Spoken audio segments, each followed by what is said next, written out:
الصلاة وأتم التسليم على سيدنا محمد أشرف الأنبياء والمرسلين وعلى آله وصحبه أجمعين. سبحانك لا علم لنا إلا ما علمتنا إنك أنت العليم الحكيم ولا حول ولا قوة إلا بالله العلي العظيم. رب اشرح لي صدري ويسر لي أمري واحلل عقدة من لساني يفقه قولي وسدد لساني واهد قلبي بحق سيدنا محمد صلى الله عليه وسلم. اللهم ألهمنا بالعلم وزينا بالحلم وأكرمنا بالتقوى وجملنا بالعافية. اللهم أخرجنا من ظلمات الوهم وأكرمنا بنور الفهم وافتح علينا بمعرفة العلم وحسن أخلاقنا بالحلم وجعلنا ممن يستمعون القول فيتبعون أحسنه. الحمد لله رب العالمين.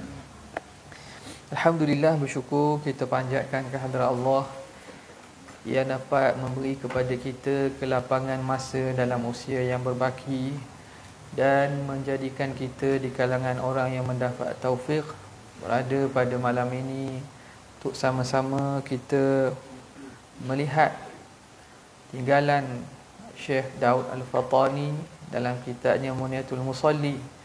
Satu perkara yang sangat penting dalam kehidupan kita iaitu ibadat solat. Kita berhentinya pada muka yang kelima, cetakan Jawi itu. Bermula sembahyang itu kan. Ya. Bismillahirrahmanirrahim. قال المؤلف رحمه الله ونفعنا به وبعلومه وأسراره في الدارين آمين يا رب العالمين.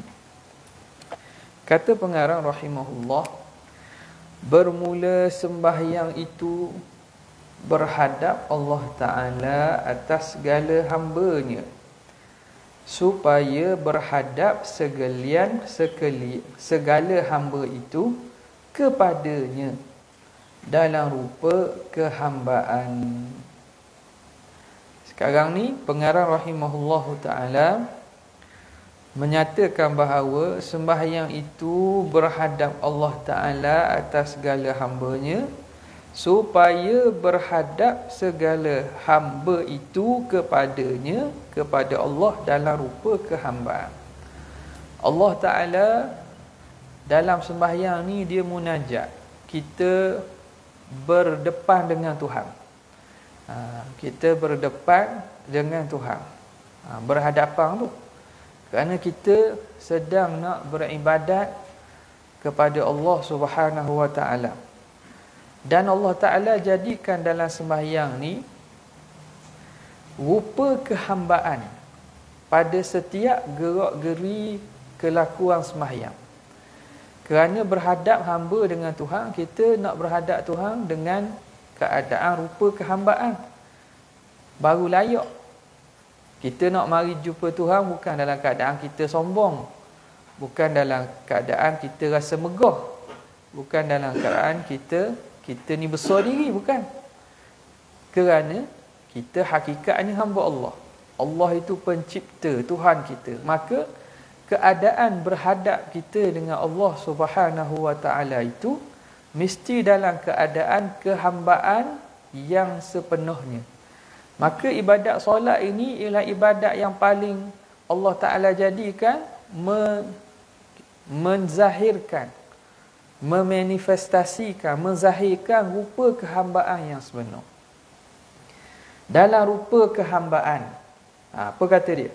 Dengan keadaan tazallulan. Tazallul bahasa Arab, yakni maksud tazallul merendahkan dirinya. Satu, menghadap Tuhan dalam keadaan merendah diri. Dan taslima, yakni menyerahkan dirinya. Taslim ni makna serah diri. Serah diri. Orang yang serah diri biasanya orang bersalah lah. Tak, orang bersalah serah diri kepada pihak berkuasa. Tu serah diri. Kita serah diri ke Tuhan sebab apa? Sebab kita banyak buat salah. Sebab tu kita kena serah diri. Dan kita serah diri ke Tuhan ni, Allah Ta'ala akan sambut kita dengan dengan kasih sayang dan rahmat. Bukan dengan keadaan menyeksa kita. Kalau kita serah diri kita dengan ikhlas, Allah Ta'ala akan terima kita dengan penuh kasih sayang. Taslimah, menyerahkan dirinya bagi Tuhannya. Dan tabadzulan, tabadzul ni maknanya yakni hina. Kita hina diri kita. Dalam sujud, kita letakkan anggota yang paling mulia, iaitu muka. Muka ni makhluk Allah Ta'ala jadikan manusia ni makhluk yang mana muka dia duduk atas sekali, tinggi daripada parah punggung. Kepala kita ni, muka kita ni, kedudukan ciptaan Tuhan pada manusia tu tinggi daripada parah punggung. Cuba tengok binatang lain, dia sama parah tak? Punggung dengan kepala tu sama. Nampak? Lembu, kambing tak? Bila makan macam mana? Bila makan dia akan tundukkan kepala tak? Zirapah tinggi. Dia makan tinggi tak? Tapi dia nak minum, dia tunduk. Nak minum air, tunduk. Maknanya dia tunduk ke makanan juga, ke makanan yang akhirnya jadi tahik dia. Kita makan tak tunduk, kita suap. Kita suap tak? Kita sudu ke, kita minum, kita tak turun kepala. Nampak? Mulianya mulianya manusia, ciptaan manusia Tuhan buat ni, Tuhan buat dalam keadaan, maknanya keadaan kepala dia tu mulia. Benda yang anggota mulia kita letak pada tempat yang hina, iaitu rendah, sama parah dengan kaki di tanah. Kerana apa? Tabadzulan, nak menghinakan diri kita. Dan takhaddu'an, yakni dengan khudu'.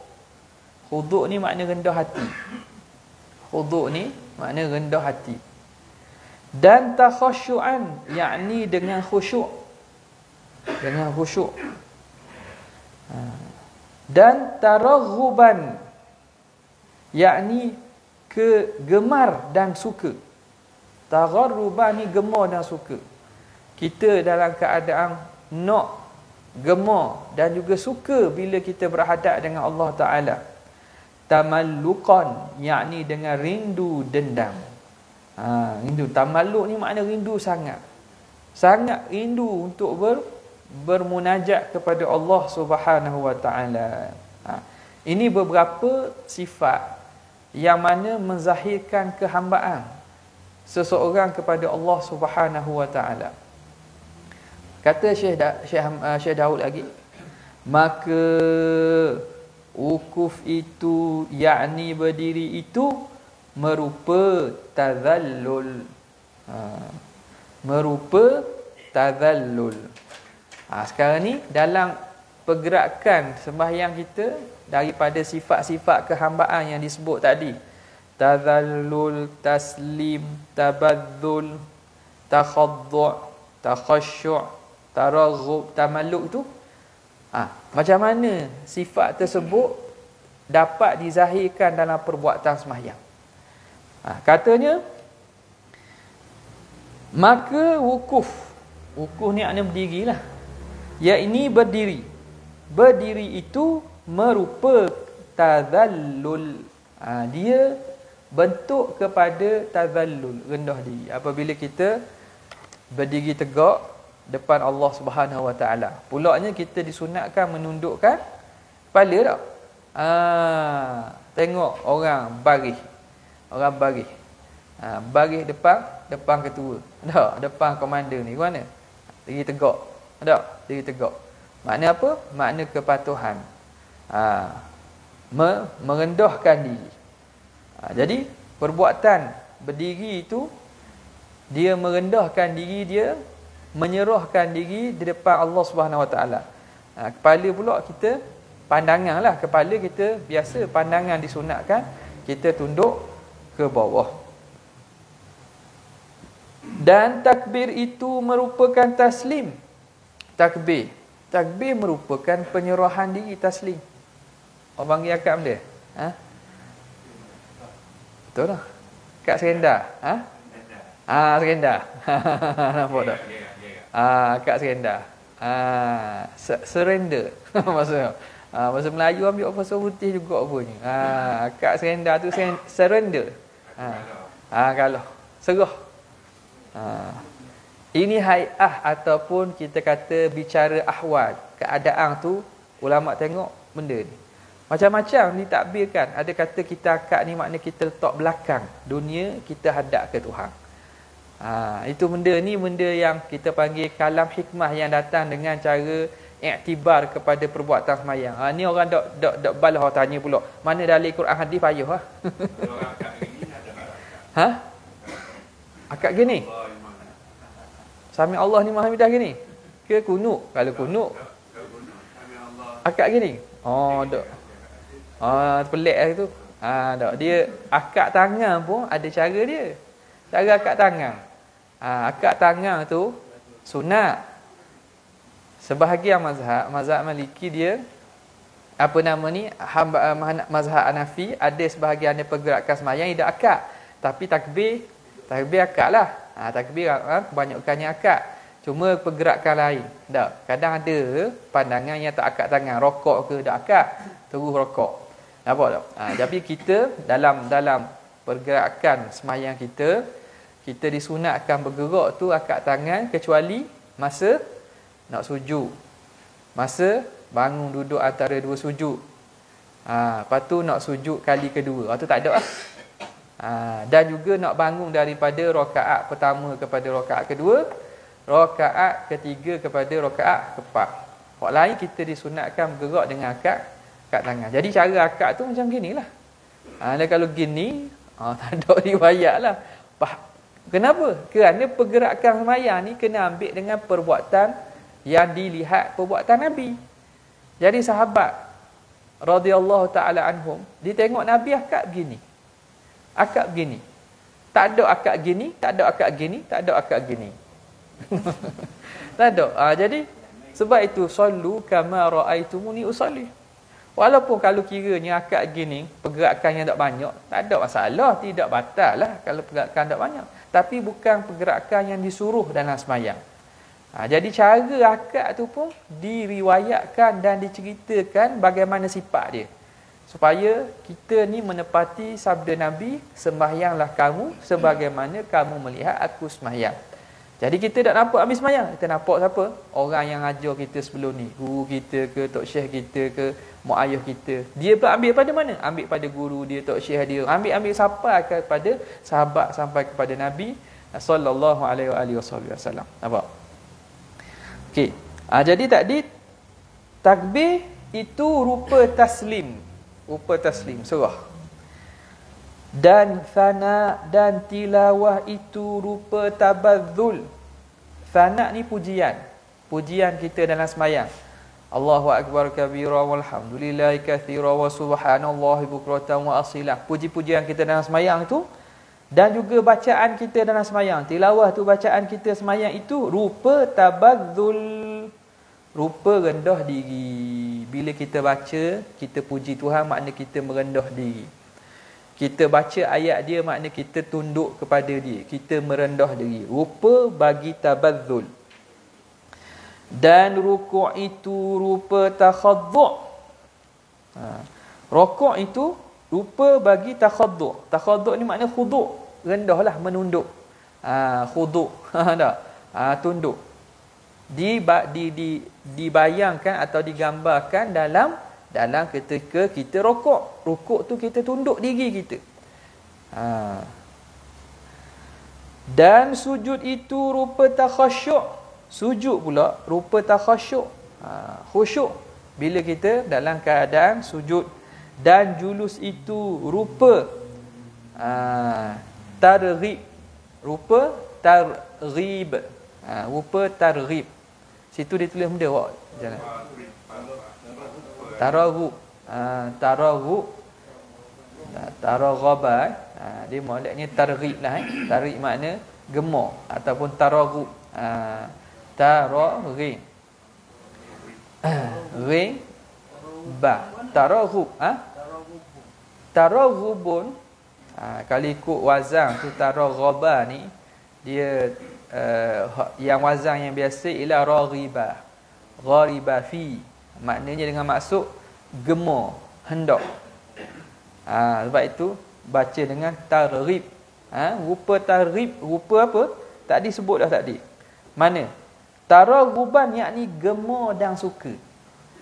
Jadi targhib itu makna gemar dan juga suka.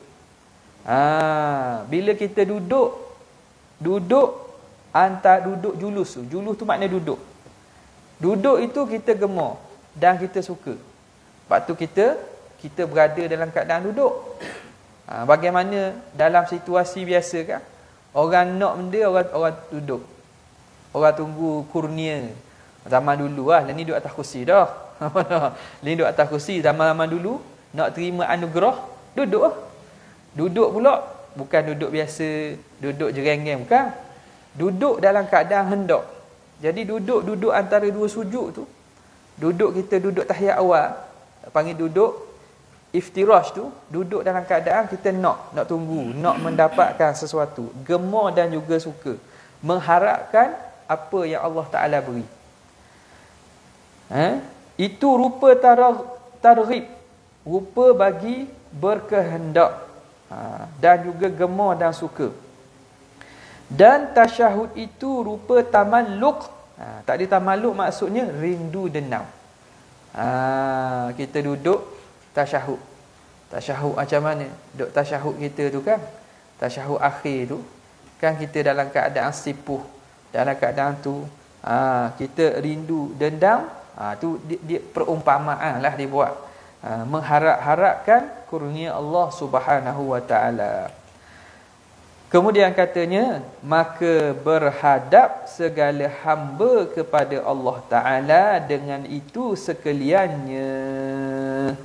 Jadi kita dalam perbuatan sembahyang yang mengandungi makna-makna kehambaan tadi, sifat tazallul, takhaddu', sifat hina, sifat tamalluk, sifat-sifat tersebut, kita menghadap Allah Subhanahu wa ta'ala supaya berhadap Allah Subhanahu wa ta'ala atas mereka itu dengan tarahum. Kenapa kita berhadap dengan hati, dengan pergerakan itu, dan hati yang penuh dengan sifat-sifat kehambaan?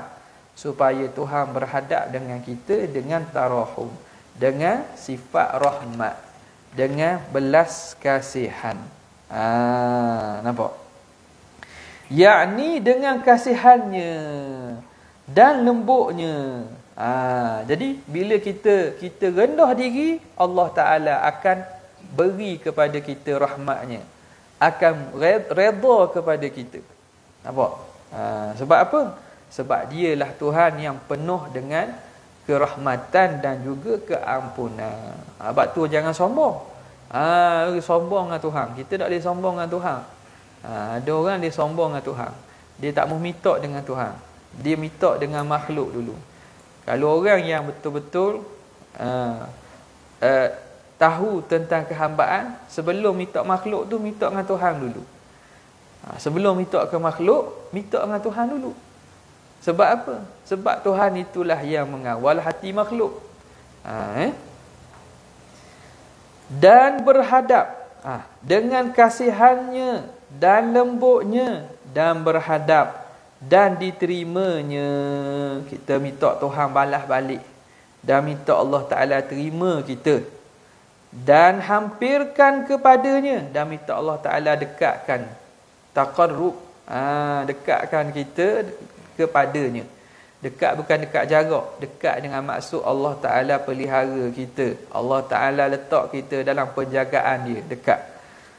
Maka tiada suatu daripada pekerjaan agama yang terlebih besar daripada ini. Tak ada lah. Tak ada dah katanya hak lebih besar, lebih agung daripada perbuatan sembahyang ni.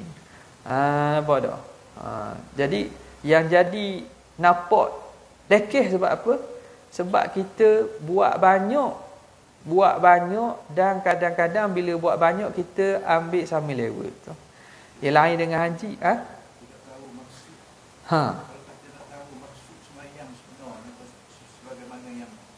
yang dikehendaki,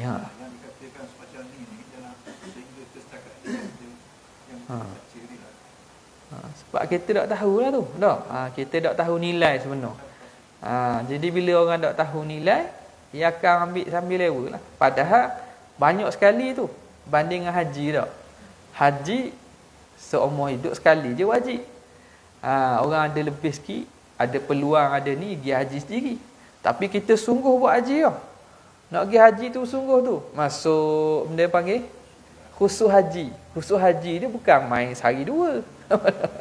Tak, tiap-tiap minggu, berapa bulan dah persiapan nak pergi haji tu. Nak pergi haji yang akan ambil masa, amal haji kalau kira betul-betulnya dalam lebih kurang 5 hari gitulah. 5 hari 6 hari aja, selesailah. Nak buat dalam lebih kurang 5 hari 6 hari tu, kita bersiap sungguh-sungguh tu.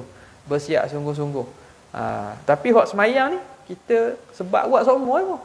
Buat semua jadi akhirnya buat kadang-kadang sambil lewat. Nampak? Sambil lewat. Payah sebenarnya, cakap mudah. Cakap mudah. Jadi kalih. Bila banyak kerak, kita kadang-kadang lupa. Kita kalih dengan kehebatan dan ketinggian sembahyang tu sendiri. Okey. Nampak? Jadi, tiada suatu daripada pekerjaan agama yang terlebih besar daripada ini. Tak ada. Tak ada yang lebih besar daripada amal ibadat sembahyang. Baik. Dia paling kurang lah. Paling kurang maknanya kita kena pastikan sembahyang tu sah dulu. Hak sah ni pun dia bukanlah payah tak. Cuma kena ambil masa untuk mengaji. Fardu ain berkaitan sembahyang sah dulu. Biar sah. Bila sah tu kurang-kurangnya kita tidak dianggap meninggalkan sembahyang. Tapi tak cukup sekadar sah. Kalau kita nak kepada sebagaimana yang disebut oleh pengarang kita tadi, kena ada roh bagi solat itu. Baik. Kemudian kata pengarang rahimahullahu taala, dan sabda Nabi sallallahu alaihi wa alihi wa sahbihi wasallam, bermula sembahyang itu nur. Dan lagi sabdanya, sentiasa Allah berhadap atas hamba dengan mukanya selama berkekalan ia dalam sembahyang. Okay, sekarang ni apa yang disebut di sini? Pertamanya, Nabi SAW sebut bahawa sembahyang itu nur. Ini berdasarkan kepada hadis. Antaranya hadis yang panjang, Nabi SAW sebut at-tuhuru syatrul iman. Bersuci itu separuh keimanan. Walhamdulillah tamla'u mizan. Alhamdulillah itu, sebutan alhamdulillah tu berat pahalanya, memenuhi timbangan. Wa subhanallah walhamdulillah tamla'ani au tamla'u ma bainas sama'i wal ard. Sebutan alhamdulillah, subhanallah itu memenuhi neraca dan memenuhi antara langit dan bumi. Was-salatu nur. Sembahyang itu cahaya. Situ. Nampak? Jadi bermula sembahyang itu nur. Was-salatu nur. Jadi dalam hari-hari kita 10 ni, antara amalan yang datang riwayat bahawa kita disuruh memperbanyakkan tasbih, takbir dan tahlil. Subhanallah, alhamdulillah, wala ilaha illallah, wallahu akbar. Ni hari 10, kita berada pada hari 10. Hari 10 awal ni, awal Zulhijjah. Dalam hadis yang sahih, tidak ada hari yang amal solehnya lebih dikasihi Allah lebih daripada hari 10 ni. Jadi perbanyakkan tasbih, takbir, tahlil dan seumpamanya. Bahkan sunat kalau tengok binatang nak gebang tu takbir. Allahu akbar, Allahu akbar. Ni. Hari 10 ni. Bukan hari raya lagi, raya tu rayalah. Nampak? Masuk pula lagi hari apa kita raya? Hari Ahad. Hari Sabtu tu dah kita disunatkan dah untuk bertakbir. Nampak tak? Takbir lepas daripada semayang subuh. Lepas daripada semayang subuh, disunat dah untuk kita takbir. Takbir dipanggil takbir muqayyad. Yang mengiringi semayang, sama ada semayang fardu atau semayang sunat. Lepas subuh kita takbir. Lepas zuhur kita nak semayang duha pula takbir. Kita semayang qabliyah zuhur sunat takbir. Semayang zuhur bersama imam sunat takbir ramai-ramai. Sunat mengangkatkan suara juga. Sunat mengangkatkan suara. Bahkan takbir muqayyad ini dia dilakukan sebelum daripada wirid semayang. Takbir muqayyad ni. Maknanya lepas habis salam, takbir, lepas takbir tu wirid semayang. Allahumma antas salam wa minkas salam wa tabarakta ya dzal jalali wal ikram. Wirid semayang. Jangan tinggal wirid pula. Apa dah? Takbir wirid semayang tu sunat juga, janganlah ditinggal. Lepas masuk malam tu, masuk malam raya dah tu garik, dipanggil takbir mursal atau takbir mutlak. Mursal ni sunat pada tiap-tiap masa, tiap-tiap keadaan. Termasuklah lepas pada semayang. Cumanya kalau lepas dari masuk malam raya tu, takbir yang mengiringi semayang lepas pada malam raya tu, takbir mursal tu buat lepas pada wirid. Itu yang disebut oleh para ulama, antaranya disebut oleh Syekh Mahfuz At-Tarmasi dalam hasyiahnya, dinukilkan daripada ulama-ulama. Jadi garik tu wirid sikit. Allahumma antas salam la ilaha illallah wahdahu la syarika lahu lahul mulku wa lahul hamdu wa huwa ala kulli syai'in qadir. Lepas habis tu baru takbir. Dia punya susunan gitu. Pada malam raya siapa ke tu imam takbir semayang hari raya, maknanya dahulukan wirid semayang, lepas tu baru takbir. Lepas tu baru takbir. Dan sunat juga beramai-ramai kerana itu syiar kepada hari raya tu. Dan sunat pada mana yang tepat. Lepas habis semayang raya tu, takbir muqayyad balik. Takbir yang mengiringi semayang. Sama ada semayang fardu atau semayang sunat. Lepas zuhur ada, lepas asar, sampailah asar hari ke-13. Hari ke-13, hari tasyrik. Panjanglah, makna takbir tu 5 hari ya. 5 hari ke makna hari Arafah tak ada. Hari raya 11, 12, 13. Hari tasyrik. Buat sini tak? Sini buat tak? Arafah. Lepas raya 3 hari. 11, 12, 13. Raya 10. 11, 12, 13. Apa asar? Habis asar. Asar tu buat lagi ya. Asar tu buat lagi takbir. Masuk garik ada habis lah. Masuk maghrib ada. Sebelum raya tu? Sebelum raya start hari Sabtu. Hari Sabtu lepas subuh. Lepas semayang subuh sunat takbir. Dan takbir tu takbir dulu baru wirid. Kalau takbir lepas semayang pada hari Arafah dan lepas pada raya tu, dia panggil takbir muqayyad itu, takbir dulu baru wirid. Dah kalau salah tak apa, salah pun. Yang pentingnya buat dah. Lepas raya pun masa ni takbir dulu berapa dah? Balik orang buatnya takbir dulu baru wirid pula. Lepas raya. Lepas semayang raya. Kan nak khutbah kan? Kan nak khutbah. Ya, lepas hari tu semayang fardu biasa. Semayang zuhur.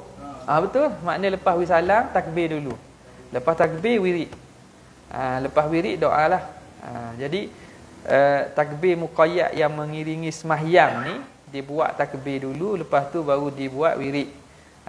Yang makna yang tak molek sikit, takbir aja wirid ada. Tak? Ayat kursi pun tak ada, Allahumma atas salam tak ada. Hajarul alalu. Express. Buatlah, jangan tinggal lah. Katalah Tok Imam tak buat, kita sama sendiri. Mana-mana letak mula-mula. Mula-mula. Tak apa. Sebelum dan selepas. Before and after. Startnya hari Sabtu ni. Sabtu tu makna 9 lah. Hari Arafah. Dah orang wukuf dah hari Jumaat. Tu sana tak apa lah. Ni kepak kita ni. Jadi 9 bulan subuh tu, lepas mayang subuh, Tok Imam mula takbir. Habis salam. Takbir selalu. Kalau 9 ni takbir selalu. Lepas tu baru wirid. Lepas tu wirid. Lepas tu zuhur pun sama. Asar pun sama.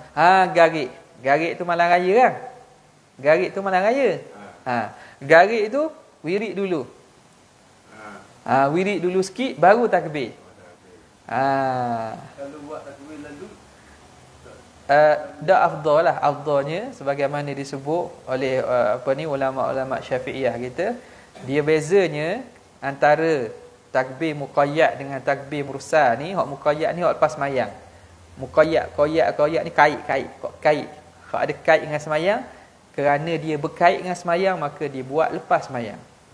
Adapun mursal ni bebas mutlak, maka kerana wirid sembahyang tu kuat, maka baca wirid dulu baru takbir. Senang je nak ingat. Hari raya ni ya. Lepas wirid amin sahur dah ingat. Dah buat sendiri. Tak boleh kalau tak imam tak ingat, kita takbir sendiri slow perlahan. Tak imam tak ingat, tak bila cuek. Cuek belakang takbir. Kalau dok teringat lah. Biasa memang dok teringat dok. Kita kadang dok teringat. Tolong pesang. Setahun sekali. Tak nak kata benda ni. Benda. Tak nak kata benda ni dipotong ni. Nak kata mana pula? Malam raya tu lah. Malam raya tu takbir mursal. Bila mursal ni bebas lah maksudnya.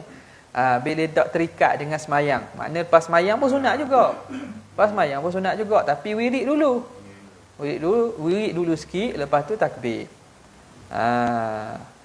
Takbir ramai-ramai kuat suara ke? Ya, ramai-ramai dan kuat suara. Itu yang datang dalam kitab-kitab ulama Syafi'iyah kita. Kerana dia syiar hari raya.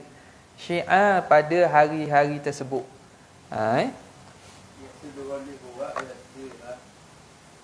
Ya. takbir. Wirid. Ni apa tu ni kita tu kita buat suku pula takbir. Ya, tu. Tak pergok gitu. Bukan. Hak malam raya tu, malam raya wirid sikit. Wirid sekejap. Baca-baca hak tu ayat kursi, antassalam minkasalam, astaghfirullah, la ilaha illallah wahdahu la syarika lah, lahul mulku wa lahul hamdu wa huwa ala kulli syai'in. Wirid sikit. Lepas tu takbir. Jadi hak tu aturan dengan aula. Atau malam raya siapa kata imam akad takbir. Hak lepas tu takbir dulu baru wirid. Lepas tu takbir dulu baru wirid. Ya. Dok confuse mudah je dua tu. Ingat dua tu. Malam raya wirid dulu baru takbir. Lepas pada raya dah takbir dulu baru wirid. Nampak? Jadi dua garik semesa dah mesti jelah. Garik isi dah subuh. Kali je lah. Bukan kali ni. Takbir lah tu. Wirid sikit lah. Maknanya kalau tak mau banyak, wirid sikit. Macam yang warid daripada Nabi tu. Lepas tu kita takbir. Kita takbir. Belum raya. Ni belum. Subuh hari raya tu.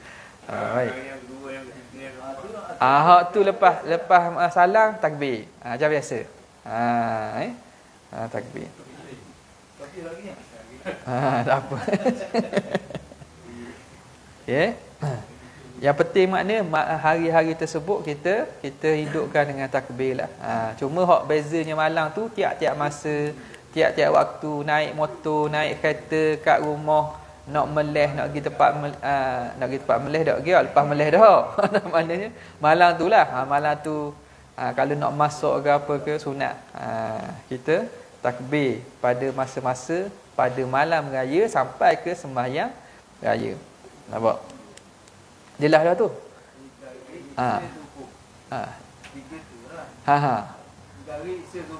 Macam malam raya Aidilfitri gitu lah. Hak malam raya Aidilfitri, hak ni hukumnya sama je. Aidilfitri dia tak ada muqayyad. Dia tak takbir mursal, takbir mutlak. Maknanya wirid dulu baru takbir. Wirid dulu sikit baru takbir. Ya betul, memang ghaliknya takbir dulu. Jadi dari susunan tu aulanya ialah takbir dulu. Aulanya wirid dulu. Wirid dulu pada malam raya sampai ke terimam sembahyang raya. Okey. Senang je nak ingat tu. Dah. Ya. Sembahyang sunat apa? Kalau kita nak sembahyang sunat, kan sunat takbir kok. Kalau sembahyang sendiri, tak bukan tok imam saja nak takbir ni. Dak rumah. Kita bangun sembahyang tu kan sunat takbir juga. Tak? Sembahyang sunat ke pada malam raya tu kita sembahyang. Kita lepas pada sembahyang itu sunat takbir kan. Tiap-tiap masa, tiap-tiap keadaan yang dibenarkan untuk kita berzikir, sunat untuk kita bertakbir. Okey. Jadi di sini tengok. Dia katanya sini bermula sembahyang itu nur. Was-salatu nur. Ini berdasarkan hadis ni, was-salatu nur. Sembahyang itu ialah cahaya. Cahaya. Sembahyang ni cahaya. Sebab itu Nabi SAW kenal umat dia dengan ada cahaya pada muka mereka, pada anggota wuduk mereka. Sebab anggota wuduk, tempat kita sujud, tempat itu dia akan bercahaya nanti. Cuma sekarang ni tak nampak lah. Tak nampak. Tu pun kadang-kadang Allah Ta'ala tunjuk. Orang semayang dengan orang tak semayang. Orang semayang, muka walaupun muka handsome, muka kulit hitam lah. Kulit dok putih. Orang seorang ni kulit cerah, comel tapi muka tak ada cahaya. Tak. Orang mukmin, orang soleh nampak ni keruk. Orang panggil kita keruk. Muka keruk. Orang molek putih tapi muka keruk. Apa? Dak semayang rupanya. Dak semayang. Orang walaupun kulit gelap, walaupun dak cerah dak apa, semayang. Nampak cahaya tu ada. Sebab itu tanda Allah Taala beri kat dunia tu, kat akhirat apa tah lagi. Was-salatu nur. Tanda jari. Tu tak tahulah tu. Tu sebab sujud ke guana. Bukan tanda tu bukan nak tanda dai tu. Dia pada muka tu atau pada tubuh tu bercahaya. Orang yang ahli makrifat tu akan nampak cahaya pada orang yang sembahyang. Dan lagi sabda Nabi SAW, sentiasa Allah berhadap atas hamba dengan mukanya selama berkekalan ia dalam sembahyang. Ini juga kita perlu kepada pemahaman yang betul. Apa dia kata? Sentiasa Allah berhadap atas hamba-Nya dengan mukanya. Hadap dengan muka. Di sini bukan nak kata Tuhan tu ada anggota namanya muka. Berhadap dengan muka ni maksud apa? Allah Ta'ala kalau kita beri muka, apa maksud? Kita ambil cakna kan? Kita memberi perhatian. Kita beri penjagaan. Itu maksud. Jadi berhadap dengan muka ni terjemah daripada hadis yang diriwayatkan oleh Sayyidina Jabir. Idza qama ar-rajulu fi as-salati aqbalallahu alaihi biwajhihi. Jadi dia terjemah situlah. Apabila seorang hamba tu berdiri untuk semayang, maka Allah menghadapkan kepadanya dengan wajahnya. Yang terjemah muka sini. Dengan wajahnya. Wajah ni makna Tuhan menghadap dengan wajah, makna Allah Ta'ala menyambut dia. Allah Ta'ala memberi perhatian. Allah Ta'ala memberi perlindungan, memberi rahmat. Itu maksud dia. Menghadap. Macam kita, orang berhadap, orang mari jumpa kita beri muka ke dia. Tak. Kita dengar orang mari nak jumpa wakil rakyat, nak minta tolong lah. Jalan ni dak comel dah ni. Tiba-tiba dak beri muka kita. Nampak tak? Paling tak lain. Apa maknanya? Maknanya kita ni tak ada benda. Bukan orang penting. Nampak tak? Kalau orang penting, dia betul-betul ambil tu, dia akan menghadap kita. Ada apa ni nak. Tu. Dulu kata kami muka lah. Cakap ni itu paling tak lain. Kita cakap ni paling tak lain. Kita cakap, kita minta. Benda tu tak. Orang bela dia tengok orang Dia tak tengok mata tak boleh renung. Allah beri perhatian Ha. begitu, tapi kita yang semayang ni tak ada bertakbir ke. Ha. Jadi tidak kesungguhan kita tidak.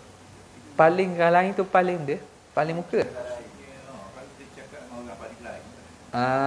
Gitulah paling tu Allah Taala ni tak ada arah. Kita tak boleh nak kata. Kita doa, kita dok ngadap kiblat, kita dok makna hati kita dok menghadap ke dia. Mitok sekadar dok mitok sungguh orang panggil. Mitok dok sungguh tu makna dok beradab tu. Dok berhadap. Tidak berhadap. Ada pun makna pusing, terimang. Tu bukan sebab kiblat doa ni atas. Tak? Sama ada tu imam doa menghadap kiblat atau berdoa pusing, tak ada masalah tu. Bukan makna kena menghadap sana kerana Allah tak berkait dengan arah. Tak berkait dengan arah. Okay. Hati kita lah yang tidak berhadap tu, tidak berhadap kepada Allah Subhanahu Wa Taala ketika doa kita. Apa dia kata tadi? Atas hamba dengan mukanya selama berkekalan ia dalam sembahyangnya, selama dia kekal dalam sembahyang, selama dia berkekal dalam sembahyang, Allah Ta'ala memberi rahmat dan memandang kepadanya. Okay. Dan bahawasanya Allah Subhanahu Wa Ta'ala mendirikan mukanya kepada seorang kamu selama ada berkekalan berhadap ia atasnya. Dan kerana inilah adalah sembahyang sangat banyak faedahnya, lagi ia membukakan bagi hati orang yang kepapaan. Tengok. Jadi sekali lagi dia kata, dan bahawasanya Allah Ta'ala mendirikan mukanya kepada seorang kamu selama ada berkekalan berhadap ia atasnya. Lagi mana seorang itu dalam munajat kepada Allah, Allah Ta'ala akan beri perhatian. Allah Ta'ala akan menghadapnya dengan rahmatnya. Dan kerana inilah adalah sembahyang sangat banyak faedah. Banyak faedah. Kita yang tak nampak faedah dia. Mungkin faedah tu ada kita tak berasa. Nampak tak? Tuhan beri faedah dia tu. Tapi kerana beri semua, kita tak terasa. Dengan sebab semayang, Tuhan jaga, Tuhan beri kita sihat. Dengan sebab semayang, Tuhan jauh kita pada malapetaka. Dengan sebab semayang, Allah Ta'ala jaga keluarga kita, jaga harta kita, jaga anak bini kita. Dah kita mana tahu? Tak? Rupanya itu faedah semayang. Nampak? Jadi benda itulah yang kadang-kadang perlu kepada muhasabah. Dengan nikmat Tuhan beri tu, mungkin hasil daripada amalan kita. Itu supaya apa? Nak mengatakan bahawa faedah semayang ni banyak. Walaupun Tuhan beri itu tak tentu. Kalau Tuhan kita tak semayang, Tuhan nak beri, boleh saja. Cuma apabila kita patuh kepadanya, Allah membalas dengan redha kepada kita dan memberi rahmat. Itulah yang lebih penting dan lebih utama. Wallahu ta'ala a'la wa a'lam. Ada nak tanya tak soalan ni? Jadi minggu depan raya dah kira tak? Kira kita tawakuh lah, makna kita stok lah. Stok sekali minggu depan. Bab musim dalam raya lagi. Jadi insya-Allah lepas pada tu kita sambung balik. Okay. Ada nak tanya bab